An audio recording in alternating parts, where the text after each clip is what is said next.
Bismillahirrahmanirrahim. Assalamualaikum warahmatullahi wabarakatuh. Halo everybody, jumpa lagi dengan saya Abi Ahmad Voice. Kesempatan ini saya seperti biasa akan memberikan informasi atau satu pembelajaran yang mudah-mudahan ini bermanfaat ya. Saya akan berpindah posisi dulu menghadap ke kamera.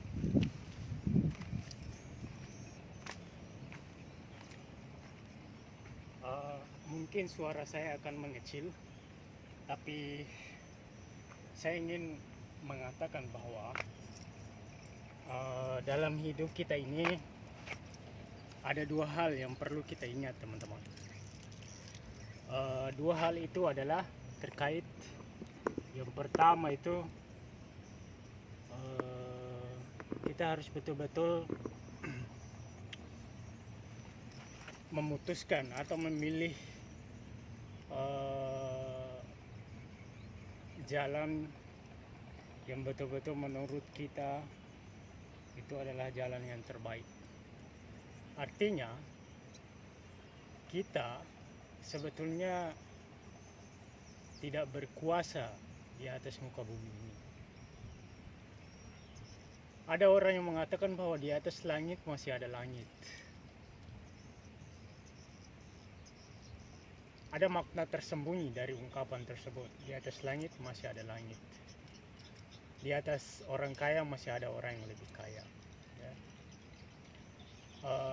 Di atas perasaanmu misalnya saat ini merasa orang yang paling miskin, sebetulnya masih ada orang yang lebih miskin.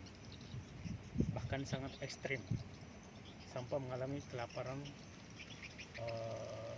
Mungkin ya dalam beberapa hari mungkin sudah mengalami kelaparan karena tidak ada yang bisa dimakan dan sebagainya.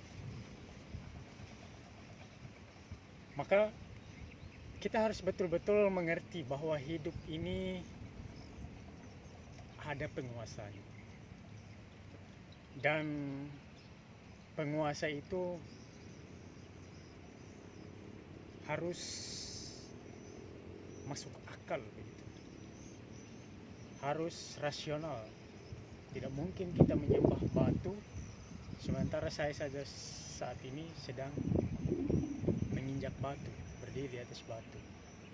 Tidak mungkin kita menyembah patung yang dipahat atau dibuat sendiri oleh tangan kita, yang kita ukir sendiri. Tidak, itu benda mati.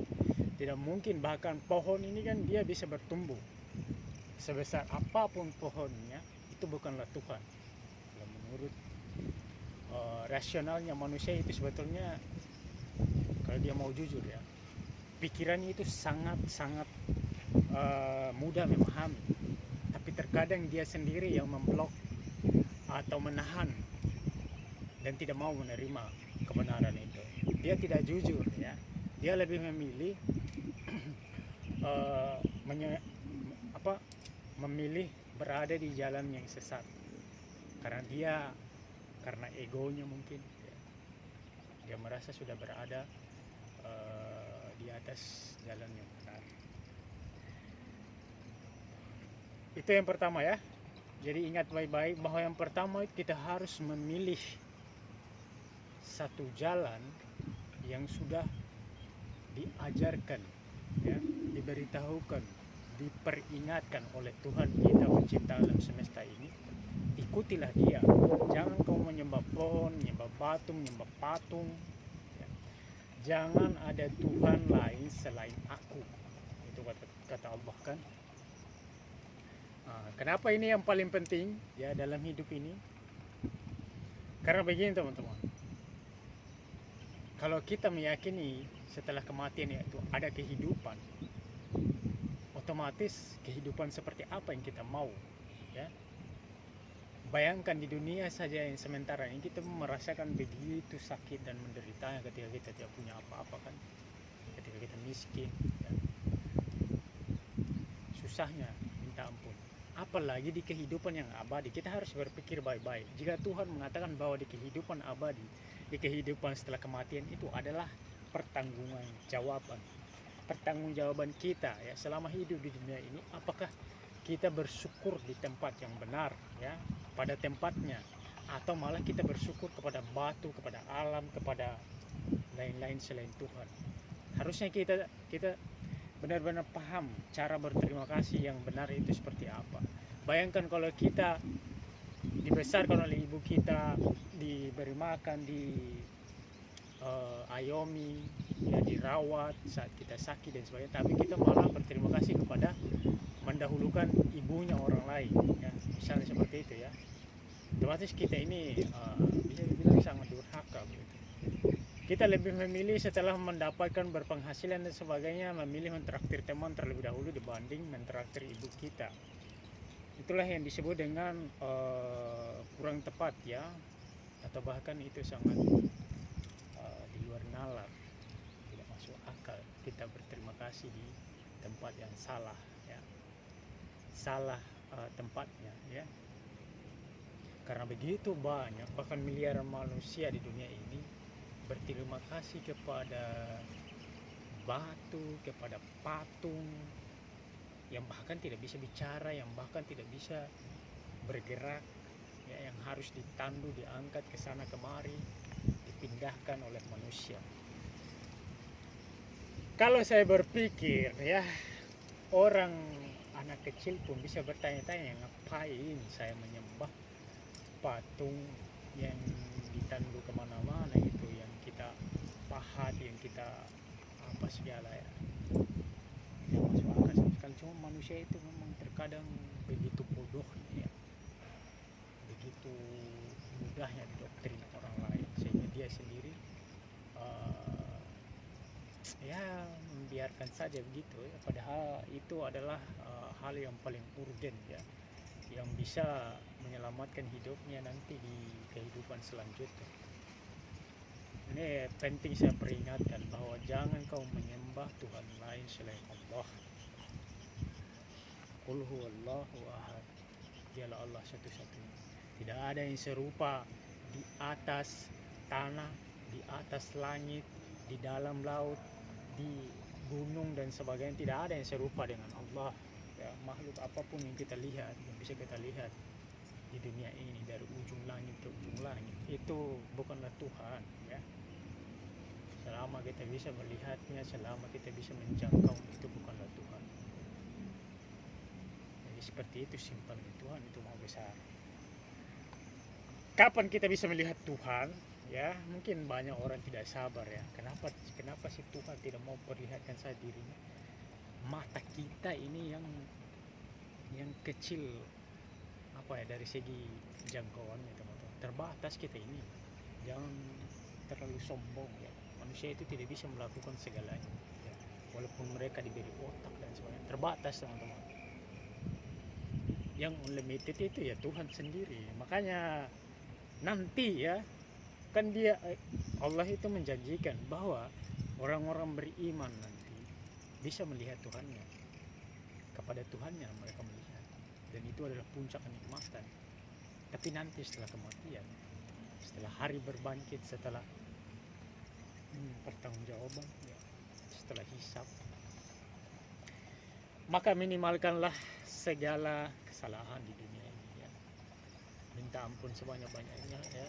Tapi jangan juga karena Tuhan itu maha pengampun lalu lantas kita meremehkan ya perbuatan-perbuatan salah. Tuhan maha pengampun, saya melakukan itu ya, nanti saya bertobat dan sebagainya. Itu bukan seperti itu caranya. Nanti kalau Anda misalnya saat meremehkan seperti itu, kemudian Anda mengangkat setelah misalnya membunuh orang, nanti saya akan bertobat kok. Apakah Anda menjamin ya di saat Anda mau melakukan perbuatan dosa itu Allah tidak langsung mencabut nyawa Anda pada saat seperti itu? Otomatis Anda masuk neraka itu ya. Jadi jangan main-main dengan dosa. Dan dosa terbesar itu ya syirik, itu menyekutukan Allah. Hati-hati ya, hati-hati. Oke, itu yang pertama ya, cari kebenaran, kebenaran akan menyelamatkan. Seperti itu. Yang kedua teman-teman, masih menyangkut pikiran juga. Kenapa sih Allah itu selalu dalam firman-Nya, tidakkah kamu berpikir, tidakkah mereka memikirkan tanda-tanda kebesaran Allah dan sebagainya semuanya. Kenapa kamu tidak berpikir? Otak ini adalah senjatanya kita, independen ya. Otak kita ini harta yang paling berharga. Kapan dia gampang dibelak-belok, balak-bolak ya, bolak-balikan sama orang, misalnya didoktrin ya, maka Anda akan benar-benar hancur ya, dan dihancurkan orang lain. Dari itu, gunakan otak ini ya untuk memikirkan kebahagiaan yang Anda inginkan itu. Apakah hanya berpatokan pada harta duniawi, uang, wanita ya, anak-anak, kesenangan-kesenangan dan hobi saja. Tidak kita berpikir bahwa kalau kita berpatokan ya dengan mindset seperti itu, bahwa kebahagiaan itu ya setelah kaya raya, Anda tidak akan pernah bahagia kalau mindsetnya seperti itu. Saya harus mengatakan, orang miskin bisa bahagia, orang yang nggak punya uang bisa bahagia, orang yang biasa-biasa saja bisa berhubungan baik tanpa harus iming-iming selalu uang. Orang yang penulis ya, tidak harus dia menghasilkan uang dari situ. Toh dia ada amal di situ. Dia menulis buku, kemudian walaupun tidak dibeli oleh orang lain, kalau ada orang lain membaca, itulah pahala yang sebenarnya, amal yang sebenarnya. Kalau semua kita bisniskan, teman-teman, tidak ada itu amal ya. Kalau semua kita bisniskan, tidak semua itu ujung-ujungnya ya menyangkut uang. Kebahagiaan itu tidak terkait dengan uang. Maka kita harus berpikir bahwa kenapa sih orang itu selalu berpandangan bahwa kalau mau bahagia harus kaya raya ya, kalau mau bahagia harus kaya raya. Tapi ya saya lihat teman-teman, orang kaya raya pun itu sangat, bebannya sangat besar ya, sangat mereka juga punya masalah sendiri-sendiri istilahnya. Sama seperti orang miskin, mereka juga punya masalah dengan kekayaannya. Apakah mereka akan mempergunakannya untuk kebaikan atau kejahatan? Ya sama saja ya. Yang membedakan ya mungkin mereka akses ke segala hal itu menjadi mudah. Saya katakan menjadi mudah, bukan hanya aksesnya terhadap kebaikan, tapi aksesnya ke kejahatan juga itu lebih rawan. Orang kaya itu gampang tergoda ya oleh hal-hal yang berbau hedonisme ya, hal-hal Anda tahu tidak bahwa kekayaan itu adalah amanah. Amanah itu teman-teman, bukan kita katakan bahwa itu milik kita, tapi titipan dari Tuhan yang kita pergunakan untuk apa ya, ada pertanggungjawabannya nanti. Hartamu untuk apa ya, sehatmu sebelum sakitmu ya, untuk apa. Jadi jangan main-main ya dengan mengatakan bahwa kalau mau kaya ya harus kalau mau bahagia ya harus kaya ya. Boleh ya, boleh berpandangan seperti itu, tapi orang kaya yang dermawan gitu. Bayangkan orang kaya itu bisa dengan mudah bahagia. Karena kenapa? Mungkin semua orang paham ya, ketika tangan kita di atas, rasa kebahagiaan itu sangat besar ketika kita bisa membantu orang. Tapi kapan kita hanya tangan di bawah, miskin, nah itu seperti tidak ada harga dirinya ya.